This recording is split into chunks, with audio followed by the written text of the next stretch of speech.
Los Angeles Lakers LeBron James at Malik Beasley yan ang ating pag-uusapan. Final seconds. Bryant for the win. Bang! Lakers na motivate na naman dahil sa 12% na ibinigay sa kanila ng NBA para makapasok ng playoffs.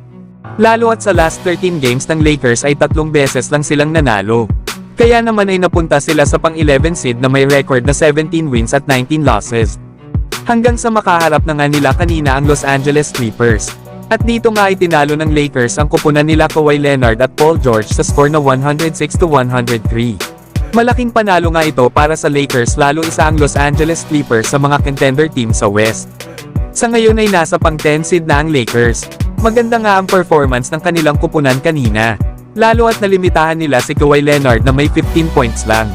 Para naman sa Lakers ay may 25 points naman si LeBron James at double-double moment si Anthony Davis na may 22 points at 10 rebounds. Malaking bagay nga ang pagbabalik ni D'Angelo Russell na gumawa ng 13 points at may 6 assists.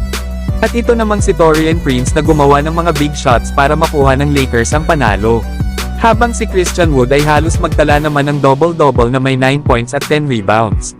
Kaya motivated talaga itong Lakers na manalo lalo puro pang babatikos na ang kanilang naririnig mula sa mga fans. Kaya hindi na nakapagtataka kung bakit gigil na gigil din si LeBron James sa ginawa niyang post-erase dunk kay Paul George. Naayon pa nga kay LeBron sa kanyang post-game interview, ay nakakaligtaan pa nga daw nila ang ilang detalye. Pero kung magpapatuloy nga daw silang maging mas better pa ay malakas daw ang kanilang team. Pero kung hindi pa nga rin daw ito mangyayari ay mahina pa rin ang kanilang kupunan. Na kanina nga daw ay isang magandang hakbang sa tamang direksyon ang kanilang ginawa. At gusto din daw nila na ipagpatuloy ang ganong klaseng kalakaran sa susunod nilang laro. Yan nga mga idol ang mga sinabi ni LeBron James matapos silang manalo sa Clippers. Na ang depensa nga daw talaga ng Lakers ang nagpanalo sa kanila kanina. Lalo at isa nga daw ang Clippers sa mga best scoring team sa NBA pero nakagawa lang sila ng 103 total points. Kaya malaking bagay daw kung magiging consistent ang contribution mula sa kanilang bench.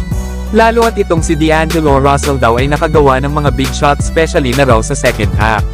At ito naman daw sila Vanderbilt at Christian Wood ay malaking bagay nga daw ang mga minuto ng mga ito sa loob ng court. Kaya asahan na natin mga idol na ito pa rin ang lineup na gagamitin ng Lakers sa susunod nilang laro laban sa Toronto Raptors. Kaya tingnan natin mga idol kung magtutuloy-tuloy na nga ba ang panalo ng kanilang kupunan. Samantalang kaya pala na hindi na nakabalik ng Lakers itong si Malik Beasley. Ay siya pala talaga ang tumanggi sa offer ng Lakers. Nasa $36 million nga daw ang offer dito ng Lakers at Mavericks pero mas pinili niya ang Milwaukee Bucks. At ang dahilan nga dito ni Malik Beasley ay ang pagiging starting role niya sa Bucks. Isa pa ay malaki ang chance niyang manalo ng championship kasama sila Damian Lillard at Giannis Antetokounmpo.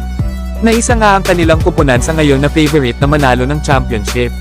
Lalo at nasa number 2 seed ang Milwaukee Bucks sa Eastern Conference. Nakasama nga itong si Malik Beasley sa starting unit ng kanilang kupunan. Hindi kasi katulad kapag ito ay napunta sa mga kupunan ng Lakers at Dallas Mavericks. Napanigurado na gagawin lang itong bench player. Kagaya ng ginawa sa kanya ng Lakers na matapos itong mag-struggle last season.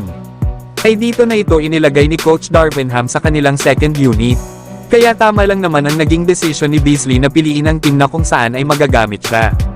Na ngayong season sa Milwaukee Bucks sa kanyang 34 games, ay nag-average ito ng 11 points, 4 rebounds at 1 assist per game. Na meron naman itong 47% sa 3-point area. Pero kayo mga idol ano ang masasabi nyo? Tama lang ba na mas pinili ni Malik Beasley ang Milwaukee Bucks kesa sa mga kupunan ng Lakers at Dallas Mavericks? Mag-comment lang. So hanggang dito na lang tayo mga idol. At wag nyo naman kalimutan mag-subscribe bilang pagsuporta.